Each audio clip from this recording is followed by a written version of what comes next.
علی علیه اسفند در برنامه 79 مهندسی جهری آغاز در این روزهای اخیر متاسفانه یا خوشبختانه درگیر مسائلی هستم که خیلی وقت نمی‌کنم و برای خوندن کتاب متاسفم. الان یه چند دقیقه وقت دارم قبل از اینکه کارم مشغول بشم.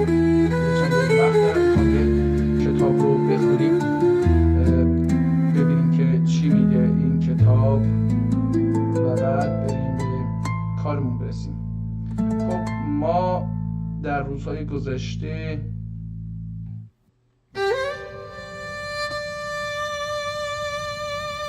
رسیدیم به دوتا بلیک وامپری. ببینیم این کتاب چی میگه. من فکر کنم قبلا نه معرفی نکردم، به احتمالا فقط خلاصه این رو از یک نوشته ای از این کتاب که از کتاب‌های آیت‌الله منشی نجفی نوشته شده مجلد 200 کتاب داشت. در یه جلسه حدود 2 ساعته 50 یا 40 جلد از کتاب‌هایی که در اونجا بود رو معرفی کردم. یکی از اونها هم همین کتاب بود. اما اینجا امروز میخوام که این رو بیشتر ببینم، باهاش آشنا بشم و بعد شما هم احتمالاً که دوست داشته باشید میتونید باهاش آشنا بشید. اول به طور فیزیکی نگاه میکنیم به کتاب. همونطور که دوستان در لایو یوتیوب دارید میبینید و بعدا در ویدیوها میتونید ببینید.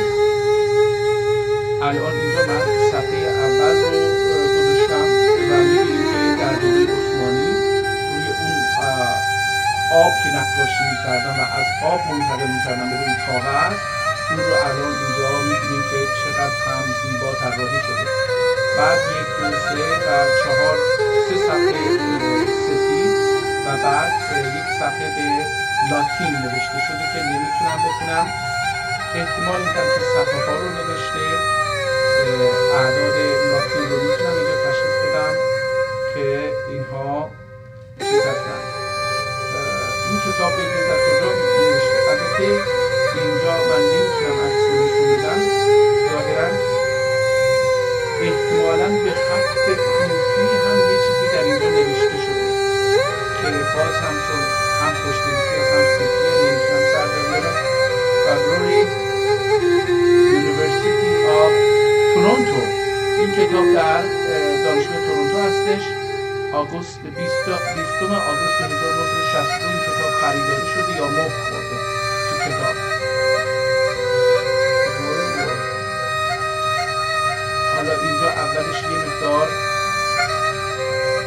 هارمن وامبری، شخصیتی به نام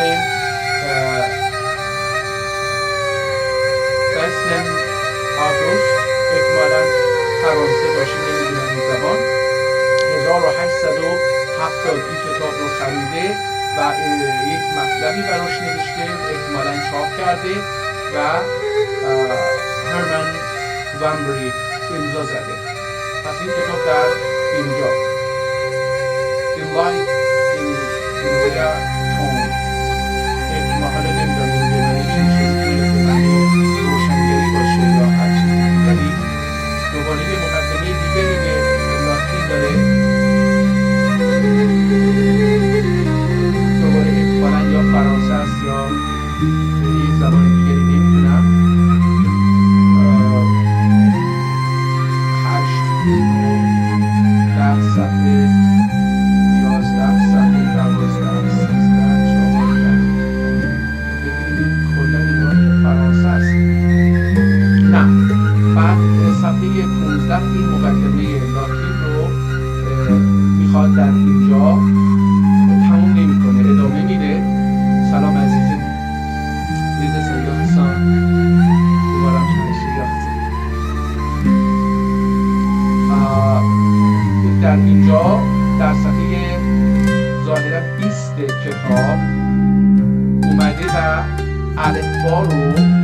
الفبای ترکی عربی رو با الفباهای چند زبان دیگر اندو، احتمالاً نمیدونم هندی باشه، انده نوشته Mitte mit اینم دیگه الفباس و Anfang اینم یک زبان الفبای زبان است و ایزولی ایزوغه اینم یک زبان هست و بعد اونجا به لاتین صداهای ترکی رو نوشته. خیلی زیبا. برای اولین بار دارم میبینم که در یک کتابی الف عربی رو یا ترکی عربی رو هم آ گذاشته. حالا اینو من بذارید بزرگش بکنم که دوستانی هم که ویدیو رو میبینن اینها رو میتونن تشخیص بدن. الف عربی رو ترکی عربی رو هم با آی انگلیسی هم با ای انگلیسی نوشته. ای رو هم با آی انگلیسی و هم با جی انگلیسی بکنم اسپانیایی باشه و او رو 4 صدای او رو برای اویه که با او آمد در ترکی رو با 4 نشانه نشون داده. او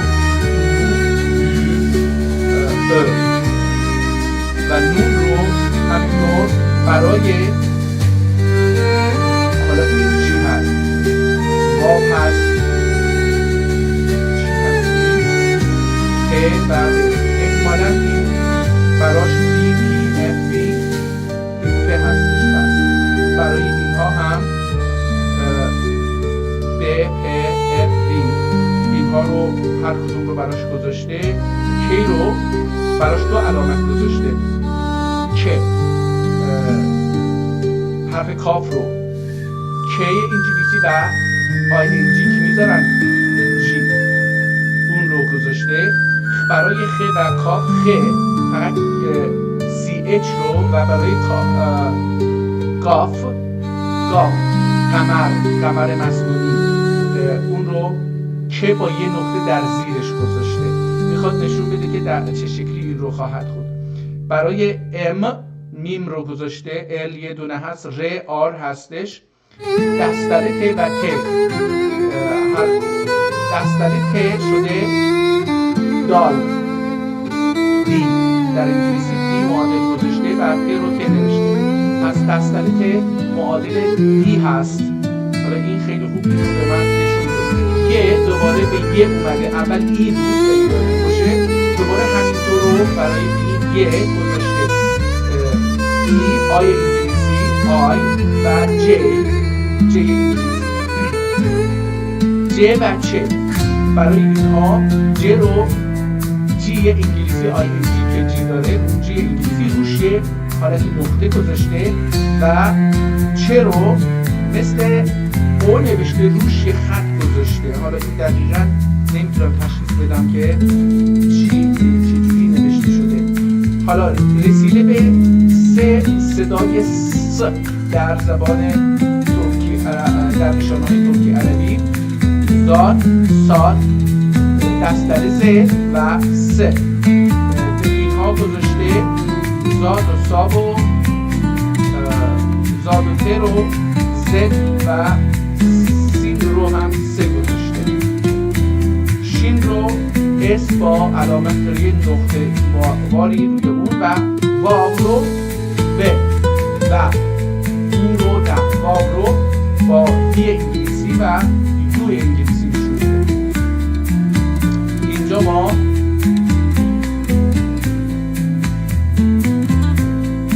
با این فکر میکنم آلمانی باشه. من یک کلمه رو تلاش کرده بکنم که به نظرم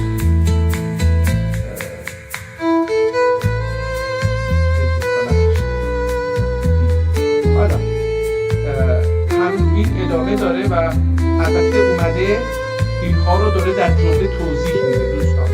در صفحه های بعدی همین الفبا رو داره توضیح میده که در کدوم کلمه چه شکلی خونده میشه و این نشون میده چقدر دقت کردن که زبان ترکی رو خوب یاد میگیرن. برای همین جاسوسان اون ممالک تونستن در ممالک ترک خیلی و عربی و خیلی نفوذ جالبی داشته باشن و بتونن یک امپراتوری رو از درون آدم ها رو بخرن و اونها رو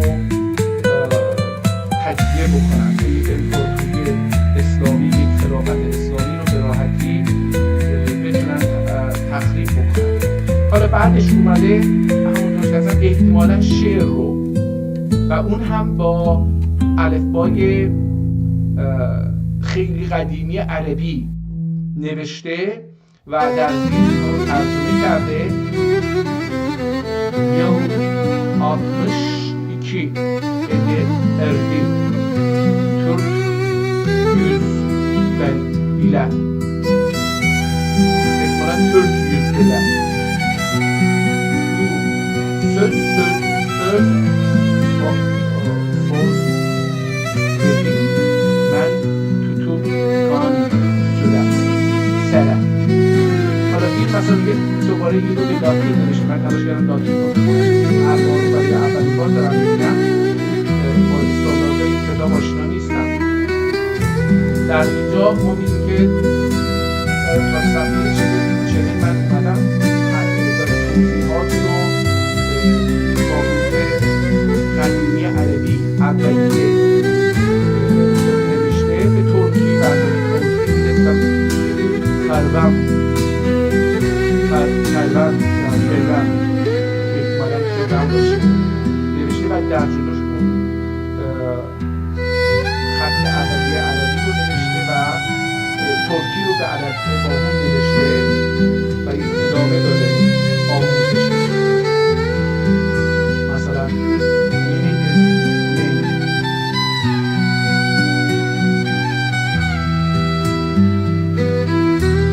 همینطور دارم ادامه میدم ببینم که کجا میرسید این کتاب. در صفحه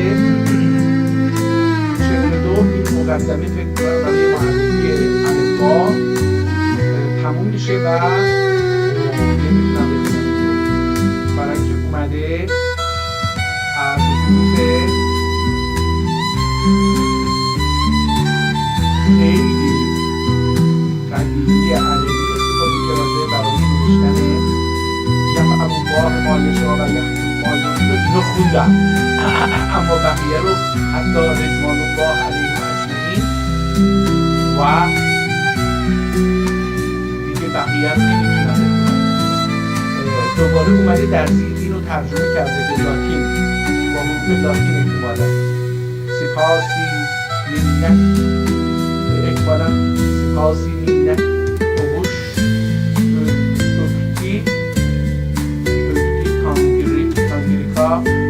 kim ulukluk birisi tükel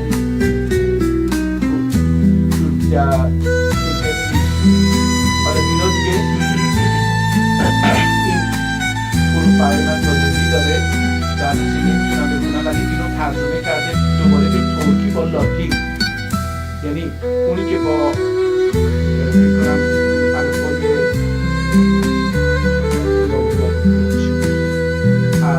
الفبای عربی نوشته، اونو دوباره اومده با حروف لاتین که خودش استاندارد کرده نوشته و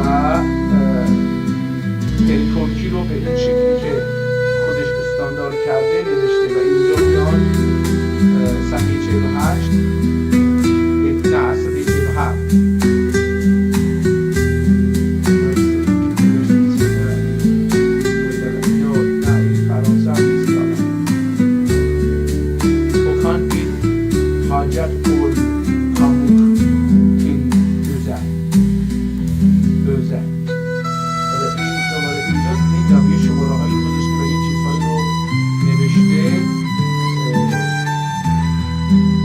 یه بار رسیده به سی، دوباره از 11 شروع کرده، دوباره رسیده به سی، دوباره از 31 شروع کرده به 50 و دوباره همون نمیدونم چه مفهومی هست و چرا اینجوری نوشته. اینها رو ببینید اومده دو کار کرده، هم به لاتین زبان خارجی نوشته، هم به عربی قدیمی نوشته و هم به ترکی که خودش استاندارد کرده الفباش براش گذاشته این کارو کرده. این کتاب میتونه جالب باشه برای کسایی که بخوان استاندارد یا آدم رو برای خواندن زبان ترکی اون هم قدیمی ببینن و بفهمن خیلی جالب خواهد. من این کتاب رو بیش از این چون نمیتونم بخونم، فقط میرم آخر کتاب ببینم که آخرش چه خبری هستش ازش. آیا این چیزی جدای از اون تاریخ و اینها براش نوشته شده؟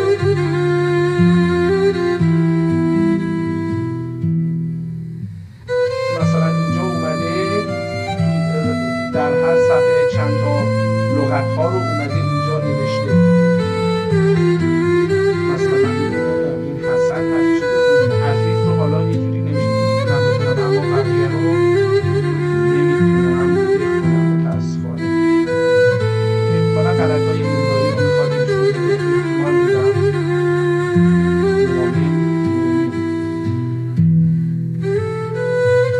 عزیز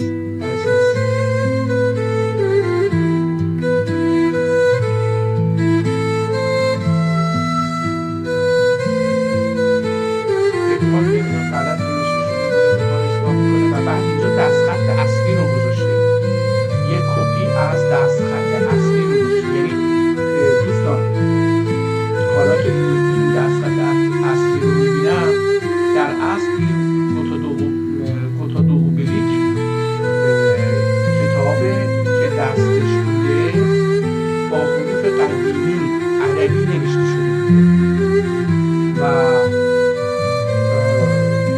من واقعا این رو نمیتونستم بخونم. حالا اگه یه مقدار تلاش بکنم شاید بتونم مثلا این وامبری، اون حروف وامبری برای ترکی رو بخونم و یه مقدار زحمت میکشه، نیم ساعت، یک ساعت آدم یک صفحه دو صفحه بخونه عادت میکنه، چشمش بگیره، به هر حال خیلی چیز نیست. ولی اینجا مثلا من میبینم در یک صفحه 259 مثلا اومده هم اون حروف عربی اولیه رو که ظاهرا این نسخه وامبری بر اساس اون نوشته شده بوده و ایشون کپی گذاشته رو نوشته و هم در کنارش عربی امروزی اون رو، یعنی حروف ترکی اون رو نوشته. مثلا از روی اینها به راحتی میشه یواش یواش یاد گرفت که حتی اون عربی قدیم رو خوند. مثلا من اینجا البته حالا این به نظرم میاد یه چیز هستش، آلمانی هستش، الفابتی شس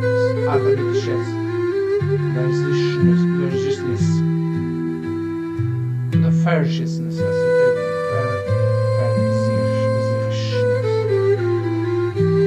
و اینجا همونطور که عرض کردم در این صفحه و صفحه بعد اومده به کلمات رو هم به اون زبان خودش نوشته و هم به عربی ترکی عربی امروزی نوشته. اینجا نوشته که احتمالاً اویغور تکست یا اویغور، بله فکر میکنم اویغور تکست نوشته که بر مثلا اویغور اینجوری بوده، فکر میکنم اینجوری، من اینو اویغور خوندم، خلاصه اویغور، کلمه اویغور OIG اویغور و بعد در مقابلش عرب پرس، میگه عربی و فارس و این داچ آلمانی، بعد این آلمانی زبان آلمانی دوچه و الان اینجا کلمات رو گفته هم در آمده میشه آخرش خیلی جالب هست، ولی بقیه دوباره وقتی برمیگردیم به مقدار عرب‌تر دوباره با همون چیزی گفته اویغور تکست با اویغور اومده. البته به نظرم اویغور نیست، ولی اگر اویغور باشه من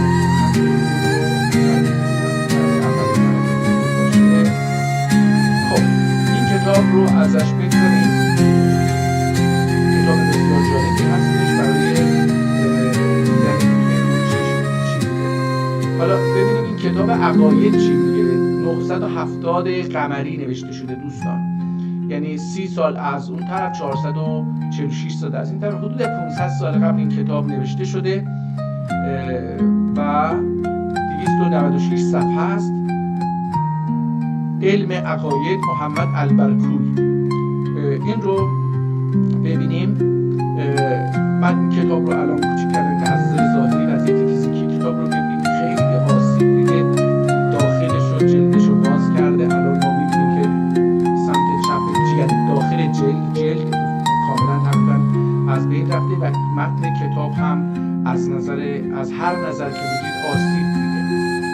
خب قابل خواندن هستش و بعد متاسفانه یه عده‌ای اومدن روش تلاش کردن نقاشی بکشن یا تلاش کردن یه چیزی بنویسن، اظهار فضل و اینها. و بعد در صفحه‌ای که از بسم الله با بسم الله شروع میشه اونجا میبینیم که کادر نداره، اما از صفحات بعد کادر رو میبینیم با رنگ قرمز و با جای پای مرده اینها نوشته، روی 3 تا نقطه گذاشته، احتمال میده که اینها رو بعدا باید بخونیم.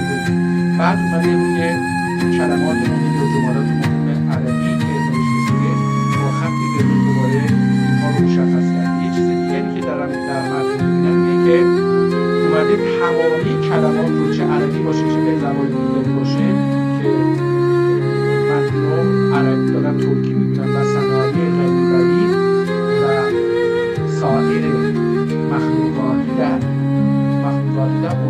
اولانی فکر ایدن کیمسنن. بله ترکی هستش، همه رو اومده صداگذاری کرده، یعنی استاندارد کرده، همونطور که در کتاب بانبری گفتم که چجوری استاندارد کرده، یعنی اومده گفته که این حرف رو که در ترکی اینجوری نوشته میشه من در مقابلش مثلا اون رو 4 حرف هستش، اینجوری من اینها رو مشخص کنم. اگر شما این رو اون بخونید مثلا در آلمانی بهتر میفهمید او و او اینها رو خوب بهتر میفهمید،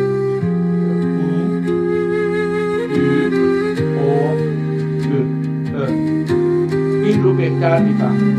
حالا این صدا رو هم برده داخل متن، یعنی حروف دیگه در زبان ترکی عربی در خط ترکی عربی شما صدا رو روی حروف ندارید، باید روی حروف یا زیر حروف صدا رو بذارید تا اعراب بهش میگن در عربی، تا اونو بتونید صدا بدید به اون حرف، چون حرف اسمش حرف مشخصه، الف، با، تا، سا، جیم، چه، خ، دال، زال، ر، این اسمشه. شما نمیتونید اینجوری یک کلمه رو بخونید، مثلا میخواد احتیاج رو بخونید بگید الف، ه، ت، ی، الف، جا یا ج، شما نمیتونید اینو هیچی نمیفهمید. برای اینکه این حروف رو که به هم چسبیدن بتونید بخونید باید صدا داشته باشه و در صداها رو در زبان عربی اعراب میگن. من اینجا بهش میگم استاندارد، صدا میگم و اینجا این بانبری اومده اینها رو با حروف نشون داده، یعنی در برای هر صدا یه حرفی رو گذاشته مقابلش از زبان آلمانی که آلمانی رو بفهمن یا آلمانی که آلمانی میدونن رو بتونن بفهمن و بخونن، اومده صداگذاری کرده. یعنی شما وقتی کلمه رو میخونید دیگه اون کلمه نیازی به نداره، شما به راحتی با همین حروف می‌خونید در آلمانی با اون ولی اینجا ما می‌بینیم که این کتاب اومده صداگذاری کرده، استانداردش کرده، ترکی رو، در نتیجه ما ترکی رو در این کتاب بر اساس اون ترکی که نویسنده در اصلی که می‌زیسته نوشته می‌تونیم حرف دلیله. و حالا می‌بینیم که کلماتی رو به قرمز به رنگ قرمز هم نوشته الان بر نقطه ها که عرض کردم و حاشیه کتاب هم می‌بینیم که متن رو نوشته شده. حالا شکر خدا رو میشه کرد که در صفحات بعدی کتاب یه مقدار صفحات یه مقدار از من رفته، اما به خود متن آسیب زیادی نرسید. دوباره می‌بینیم یک دستی که بچه روی کتاب اومده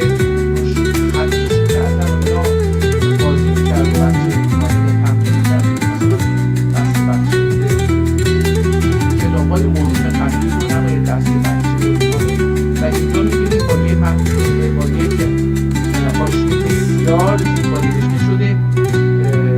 این کتاب 296 صفحه است. من نمیخوام خیلی وقت صرف بکنم، دلم میخواد همینجوری صفحه بزنم دونه به دونه تا ببینم این کتاب یک کتابه یا یک جزوه در داخل یک مجلده یا چند تا مجلده جزوه در داخل یک مجلد یا چند تا کتاب در داخل یک مجلد هستش، جلد هستش. ولی خب این وقت رو به من امکان رو نمیده. کتاب دوباره خیلی خارجی از شیرازه ولی با چسب بگیریم و صفحه شیرازه رو به هم و چسب هم خارج شده و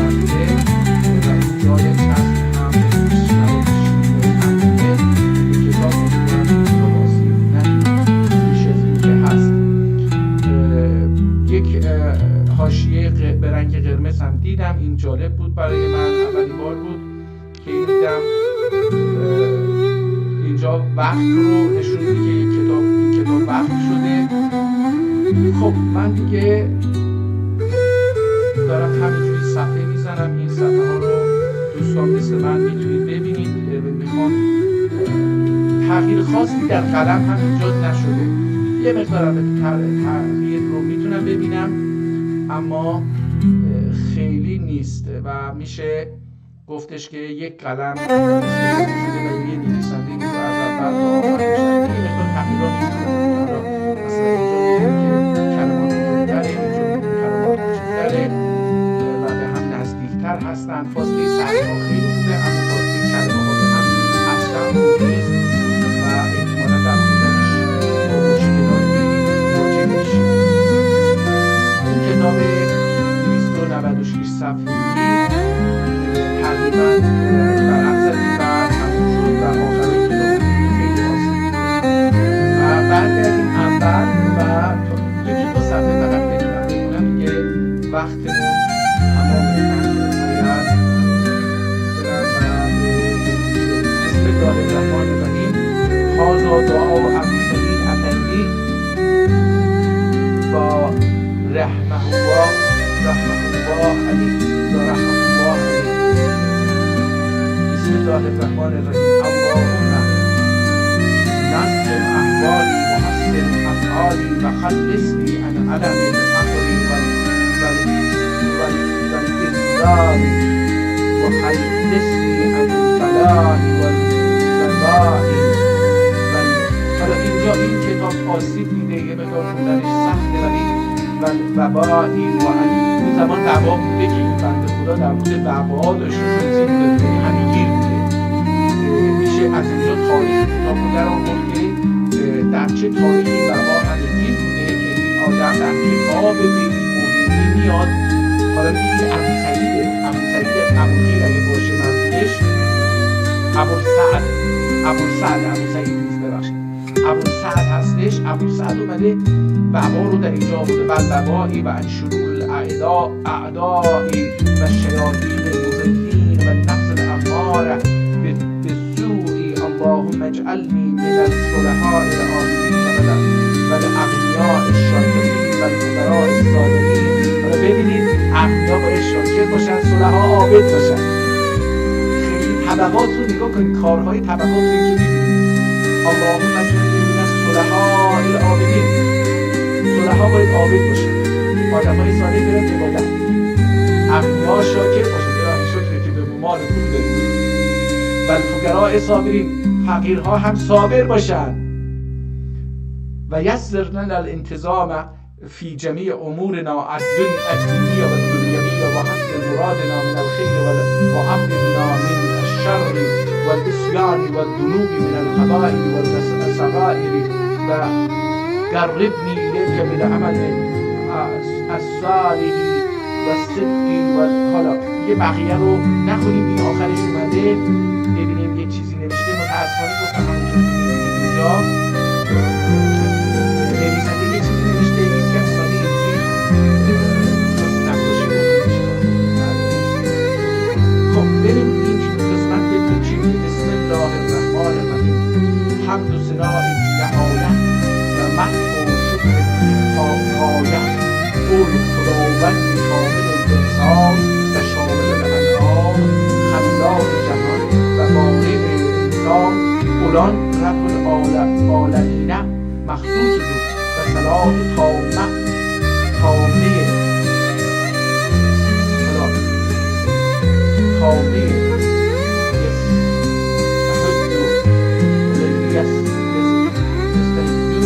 سلام. اینجا یک کلمه هستش که نمیتونم بخونم.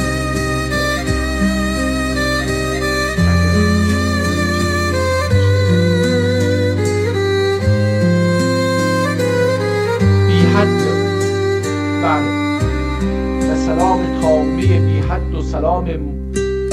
حالا این چی میشه؟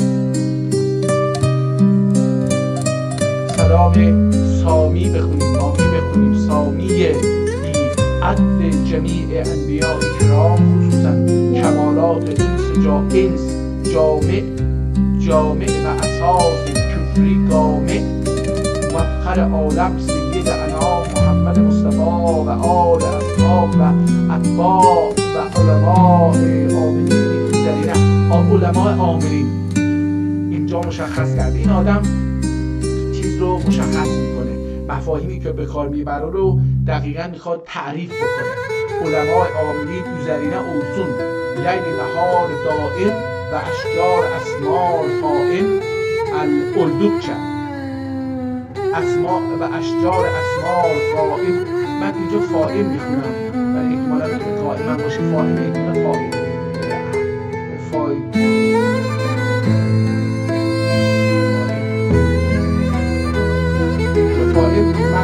من اسماء مسلمه کلمه از ذهنم در رفتشه اردوکه. اما بعد مرحوم و مفهوم افضل علماء و ابحر فضلاء دخت و تقلید کامل ذروه حقیقت واصل برکوی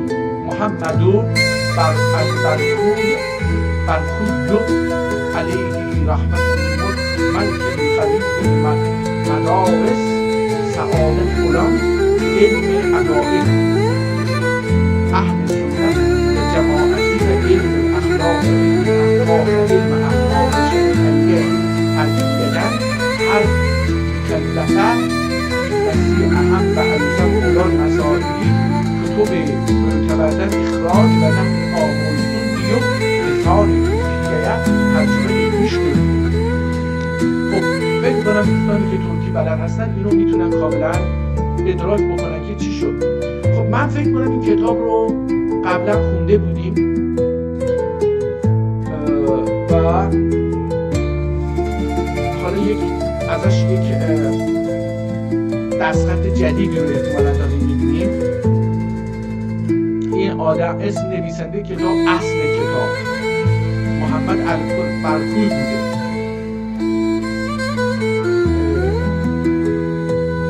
میگه از کتاب‌های مختلف در آورده و به ترکی ترجمه کرده. طالب اینو از قلم خودش خونده بودیم، حالا این یکی داره از کتاب اون میخواد چیز بکنه.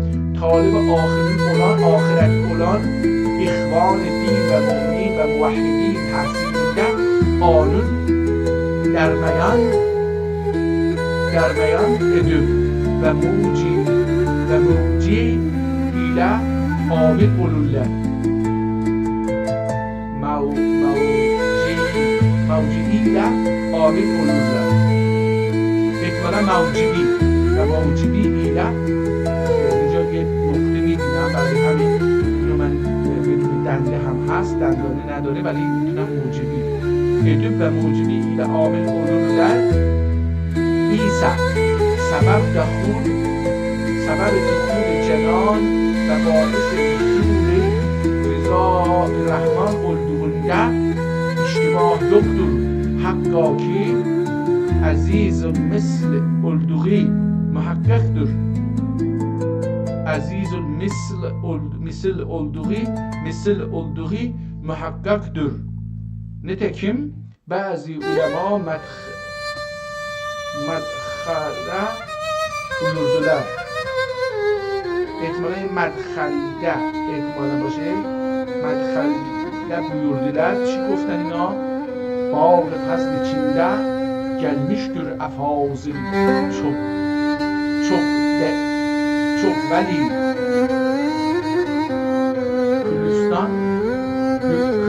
کلستان تصمیمین اول بر kilidir o bir gülüdür biz köyü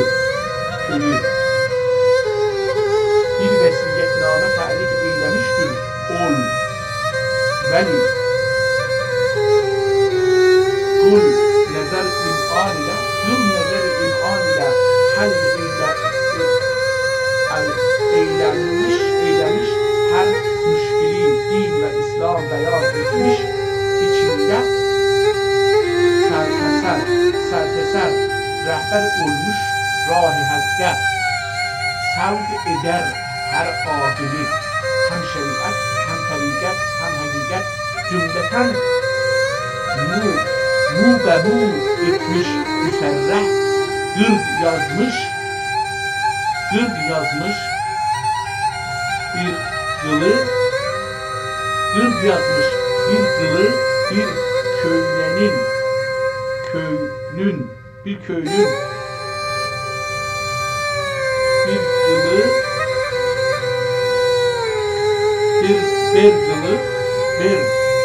köylü bu kitabın yad edip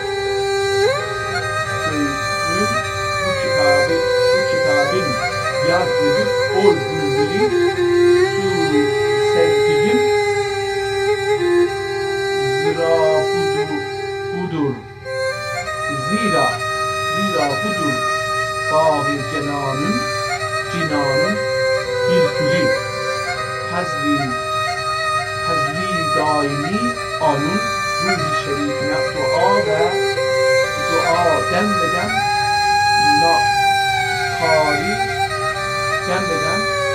kari anın oldu şefaat amili lakin bu akder ibad دلیل البضاعه olan شیخ علی صدری.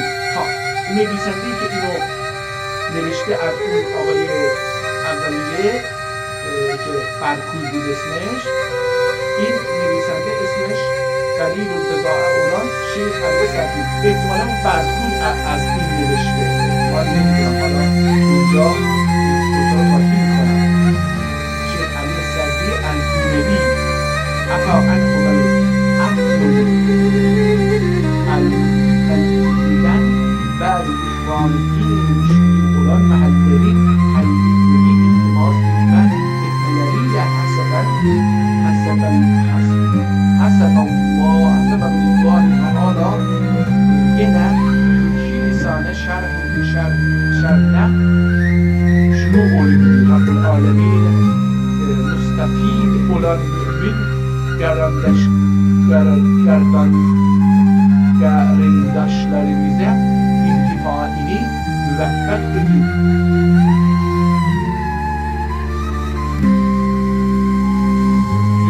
Cümlenin sebebi felahi eder. Amin. Bi hurmeti el-nebiyyil amin. Bismillah. حالا این کتاب رو داره شرح میده. از اینجا به بعد من فکر کنم میگم همونطور که الان به خاطرم میاد که ما این کتاب رو شروع کردیم قبلا خوندیم به همین شرط ضبطش چیز الان مثلا متوجه میشم که در این صفحه‌ای که الان هستیم خطش عوض شد نسبت به صفحه قبلی، ولی خب بسم الله الرحمن الرحیم رو روش خط میکشه و حالا میخواد اینو ترجمه بکنه به ترکی. اینجاست که خیلی مهمه. بسم الله الرحمن الرحیم یعنی الله تعالی اسم شدیدی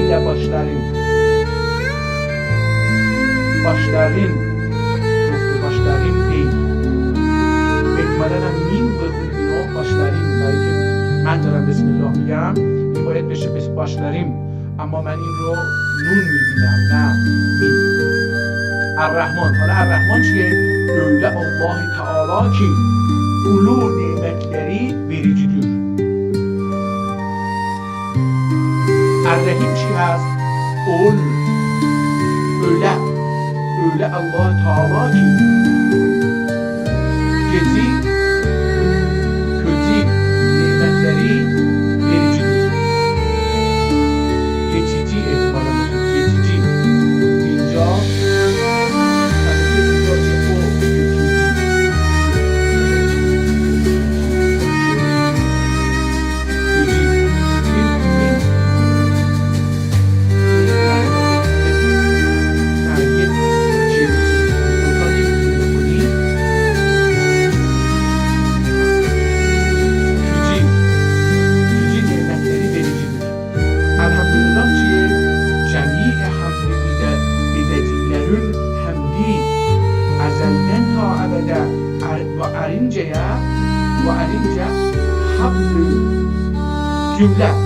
cümle sıfat-ı kemaleye müstecmi olan vacib-ül vücude mahsusudur. Allezi öyle, allezi çi میشه؟ allezi öyle Allah Teala ki hadana lil-İslam din İslam için bizi irşad eyledi ve cealna hala cealna چیه هست و دخیل bizi kıldı cealna kılmak ve cealna ve bizi kıldı min ümmeti Muhammedin ümmeti Muhammed yani çünkü Muhammed ümmetinden kıldı. Bu cealna iyice doğru kıldığı olurdu. Ve cealna min ümmeti Muhammedin bizi ümmeti Muhammed'den kıldı. Hem uca cealna bizi kıldı. İşte bu cealna çıkardı bizi kılmak manasındadır. Ve inca min ümmeti Muhammedin Muhammed ümmetinden kıldı. Soruları tekmil ediyor. Aleyhissalatu vesselam yani çi? Ye salat ve selam onun üzerine olsun. Yani envai hazin ve cümleyi mektubinden emin olmak. Ve salat ve selam mعنیش به چی هستش دوستان؟ یعنی انواع hazin büyüklük ve cümleyi mektubinden emin olmak.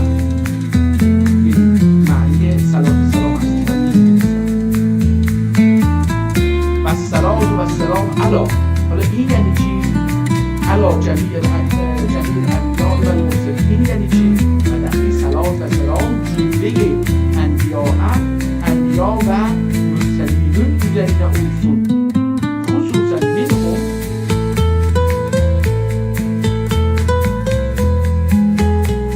حالا اینجا روی این کلمه انبیا و مرسلینون üzerine olsun هم خط کشیده خصوصا منهم روی این هم خط قرمز کشیده یعنی اینا عربیه در واقع üzerine olsun توضیح هستش انبیا و مرسلینون این هم توضیح نوشته در هست خصوصا منهم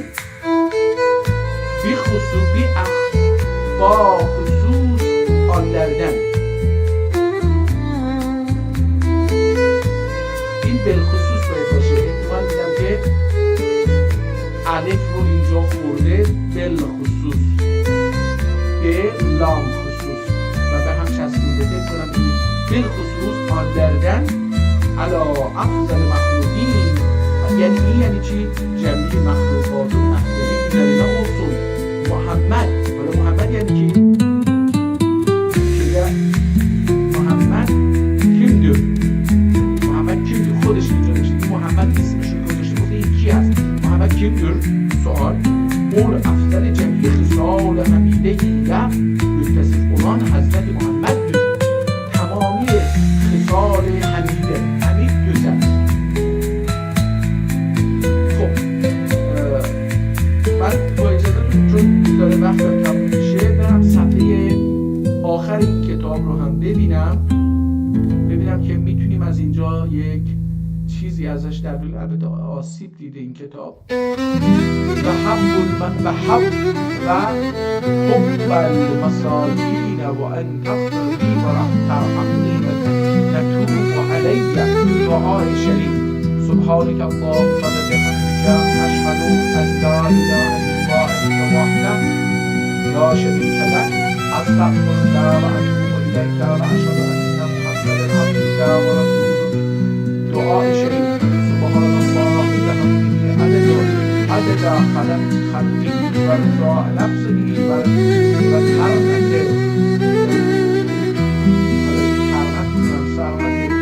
عرشه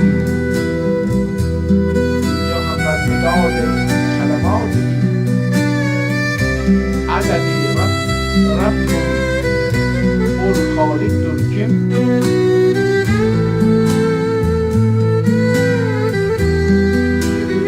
عدد اینجا یه سه هم نوشته که نمیدونم چی هست عدد رب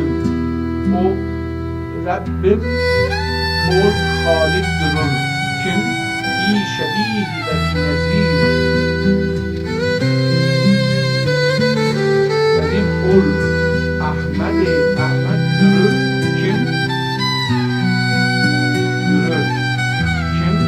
هم بشیر و هم نظیر شعر کنم هم هم kitabın Rabbim'in Kur'an'ıdır bir şek dini İslam dinidir kim doldurur Bedr-i Munir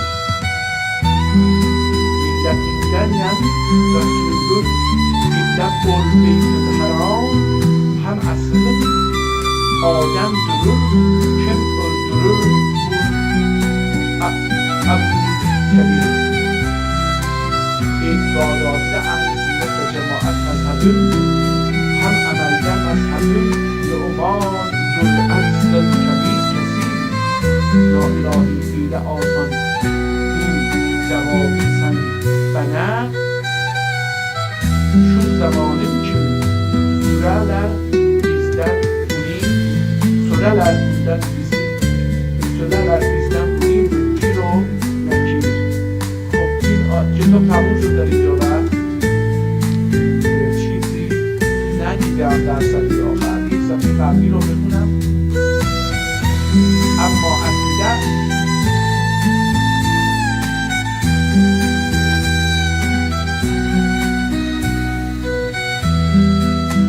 تقریبا 970 sene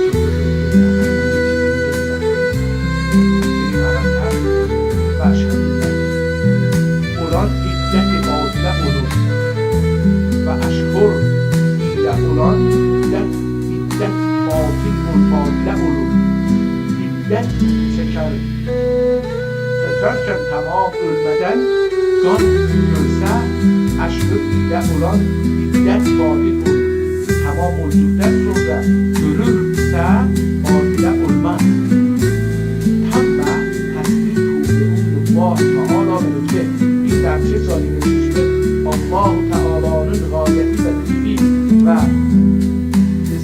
ismaliyle ve ismaliyle tabi اینجا یک کلمه نوشته که ایمانیله احسانیله خب و احسانیله کتابı تصمیمی تمام oldu تقریبا عربیه دوباره اینو معنی کنه تقریبا دوباره همین عربیه بکنم تقریبا 970 senesinden در حدود تقریبا در سال 972 سال رو نوشته در بالا من 970 نوشته که بیشتر bir kimseden sabah namazı حالا اینجا دیگه دوباره برمیگرده به چند تا چیز میگه اصل میگه که یه چیزی در حالا اینجا رو بخونیم اللهم انا نقدم الیک بین یدی کل نفس و کل لمحة و کل لحظة و کل حرفة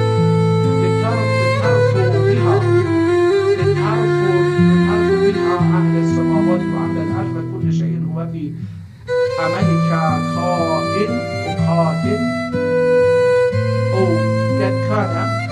أو قد كانت تقدم إليك بين يدي ذلك كلمة علم لا الله لا إله إلا هو الحي القيوم وأنا إله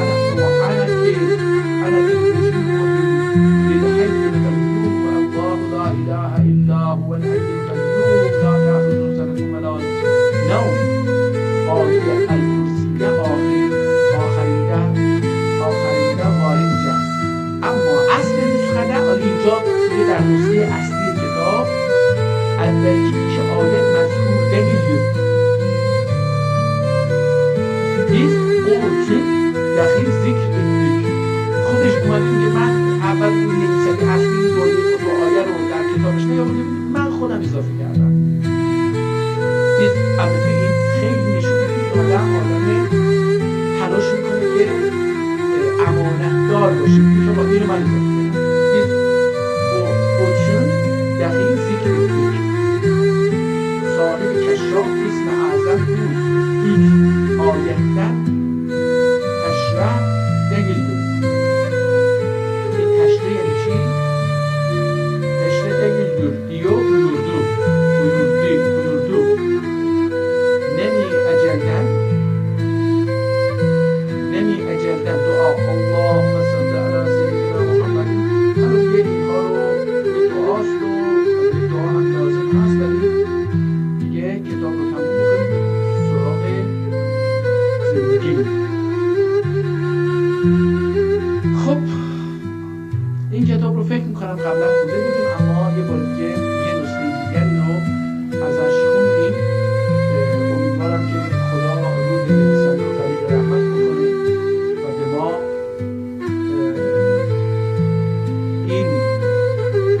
بالایی این ذهن، عقل و حافظه رو بده که بتونید زبان ترکی رو و تاریخ تمدن مطلوب ترکی رو خوب یاد بگیرید و این رو به عنوان آثار پدران رو برای ما بدانید، برای اینکه مجبور هستید دوباره فرق رو اختراع بکنید.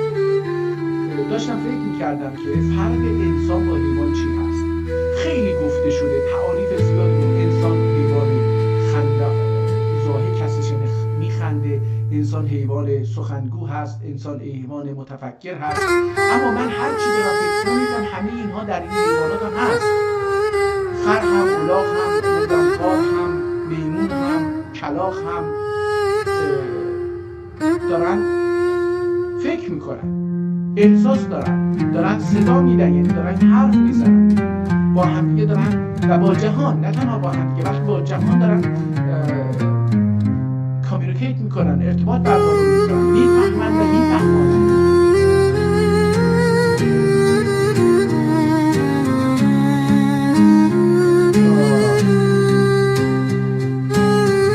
مغزی که ما در کاسه سرمون داریم اونها هم در کاسه سرشون دارن. قلبی که ما در سینه‌مون می‌کنه و این خون رو بدن ما از پایین تا بالا می‌رسونه، اونها هم دارن. همین احساسی که می‌زنیم دست یا به هر چیزی می‌فهمیم که سرد، گرم، تیز، تند، گرد، مربع هست، مستطیل، اینها اونا هم دارن. این که ما می‌بینیم یه چیزی رنگی هست، یه چیزی سفیده، یه چیزی سیاه هستش، تاریک، روشنه، این روها رو هم اونا میبینن، چشم اونا هم دارن. این که ما میشنویم دنیا رو اونها هم دارن، که ما دنیا رو بو میکنیم اونها هم دارن. چه فرقی با اونها داریم، با دیگر حیوان ها؟ به نظر من تفاوت چندانی داریم. نه داشتم فکر می‌کردم تجربه خیلی مهمه. بعد دیدم اونها تجربه میکنن. مثلا کلاغ میاد برای اینکه آب رو بخوره از لیوان، داخلش حالا از اون شیشه، از اون بطری داخلش سنگ میریزه، آب رو میاره بالا و میخوره. خب اینم تجربه است، دیگه اونم تجربه است. ما انسان حیوان ابزارسازه. دیدم نه، اونها ابزار میسازن. میمون و اینها یا کلاغ یا بعضی از حیوانات میخوان یه چیزی رو به دست بیارن. مثلا مورچه ها میخوان به یه چیزی که در سطح بالاتری دست پیدا بکنن، همدیگه رو به همدیگه میچسبن و از دیگه هم رد میشن بالا، پل میسازن. روی آب پل میتونن بسازن، روی یه چیزی پل میسازن میرن بالا. خب دیدم بس اینا هم میتونن، حیوانات هم میتونن ابزار بسازن. میمون میتونه، کلاغ میتونه، حیوانات میتونن بسازن.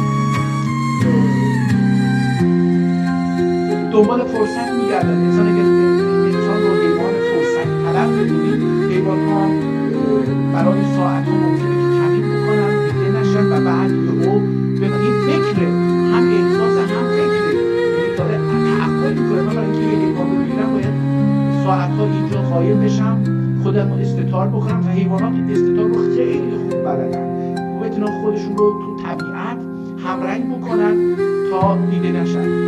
مثلا یک نوع، حالا بعضا چی هست نمیدونم، شما این رو روی 4 تا رنگ بزنید، بعد 4 تا رنگ میگیره در سرعت، در عرض کمتر از 1 دقیقه 4 رنگی میشه برای اینکه خودشون اونجا مخفی بکنه.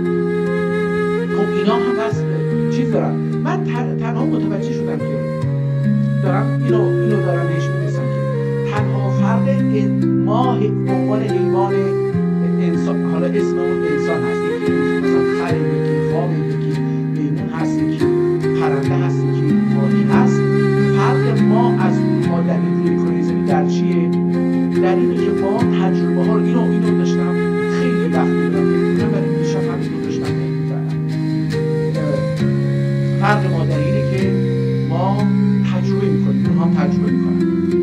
ما تجربه ها رو از طریق اختراع نوشتار به نسل‌های بعدی منتقل می‌کنیم.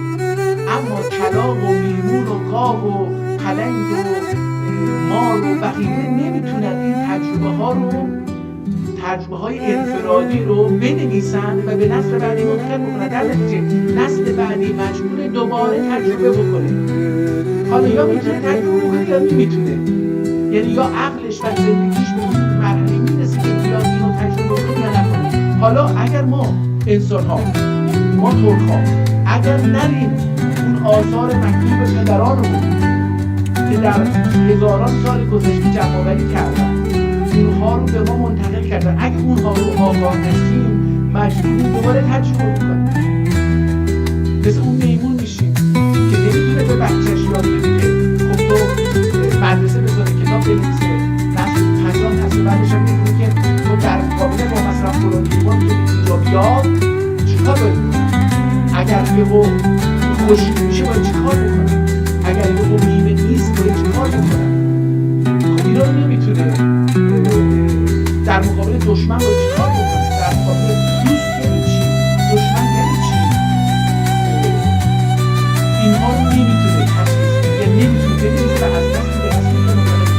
به نظر من مهمترین فرق ما با حیوانات که در اینه که ما میتونیم تجربه های شخصی و جمعی خودمون رو بنویسیم، به نسل های بعدی منتقل بکنیم، حتی اگر اونها ما رو نبینن و ما اون نسل های بعدی دیگه لازم نیست چرخ رو دوباره اختراع بکنن، اون کتاب رو میخونن و میفهمن که مثلا پزشکی خیلی اقتصاد جالبی هر اون پدران ما فهمیدن که با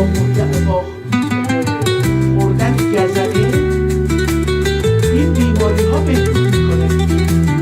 حالا مرده رفته بسیار از علوم میشه که ما الان بسیاری از مثلا مرده بزرگی داریم در خانواده خواهی دارم خدا رو بهش بده، مثلا بسیاری از بیماری ها رو یا شکستگی رو نمیدن فلان میتونه درمان بکنه. بعضی چیزا رو در رفتی ها رو مثلا میگه که اینه یا بیماری ها فلان سرم درد میکنه، شکمم درد میکنه، زخمی شده، عفونت کرده، فلان بهمان یک چیزی اتفاق افتاده، فوراً با گیاهای دارویی درست میکنه میذاره رو اون مثلا اون مسئله حل میکنه. حالا در یکی دو روز مثلا خب این رو مثلا ما یاد نگرفتیم. خب در نتیجه این تجربه که سالها بلکه میلیون‌ها سال جمع شده در انسان‌های منفردی، اگر به نسل بعد منتقل نشه عنوان تجربه از بین میره، برای که نوشته نشد. اما وقتی یک کسی مثل ابوعلی سینا میاد اینها رو جمع میکنه مینویسه، ابوعلی سینا خودش همه اینها رو تجربه نکرده، اومده دیده که مادرش، پدرش، دکتر محله این اون دارن یاد میدن، اینها رو جمع کرده به عنوان دارو استفاده کرده، به جواب میده، خب اومده اینو داخل کتاب نوشته و ما الان رسیدیم به اینکه اینو میتونیم ببینیم. این تنها دلیل نیست، این در همه علوم و همه سیاست و اداره جامعه و اینها این همین وجود داره و ما باید بتونیم از اون استفاده کنیم تا بتونیم چرخ رو دوباره اختراع نکنیم. و برای اینکه چرخ رو دوباره اختراع نکنیم باید با زبان که دیگه توی قدیمی آشنا بشیم و با زبان عربی هم آشنا بشیم.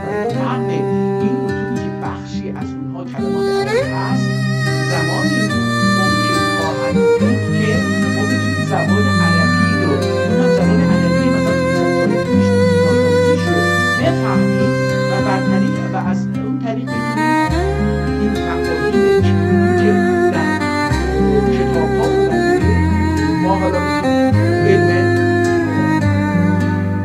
مثلا عقاید این کلماتی که در اینجا هستش، آیا این کلماتی که ما در امروزه میفهمیم و با عربی‌های 500 سال پیش هم همین معنی داشته، اینو باید تحلیل تفاوت کلمه ها رو در اصلها تحلیل میکنه، مفاهیم اینها رو تحلیل مانام که ما نتونیم اون زبان رو 500 سال پیش هم همین کتاب کلام 500 سال پیش اگه نتونیم اون رو بفهمیم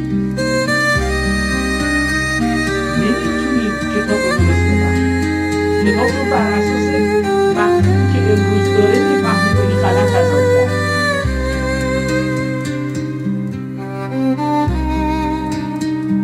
امیدوارم